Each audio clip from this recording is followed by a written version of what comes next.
Good afternoon everyone. চলে এসেছি আজকে দুপুরের খাবারের থালা নিয়ে। আজকের খাবারের থালিতে ছিল এক বাটি গরম ভাত, নিচে কয়েক টুকরো শসা, এক টুকরো লেবু।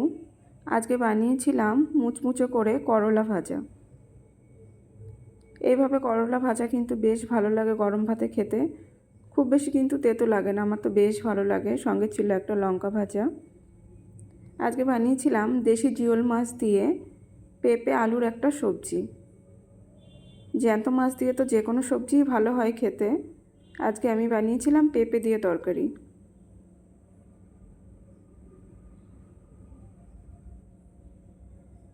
একদমই অল্প মশলা দিয়ে বানিয়েছিলাম। আর সঙ্গে বানিয়েছিলাম আজকে মেটে আলুর তরকারি।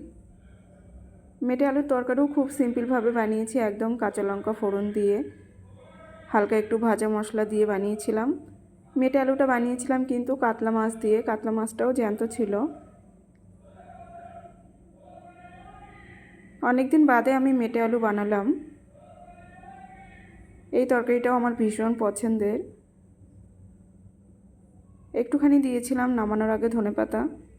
তো এটাই ছিল আমার আজকে দুপুরের খাবারের থালি। কেমন লাগলো আপনাদের জানাবেন।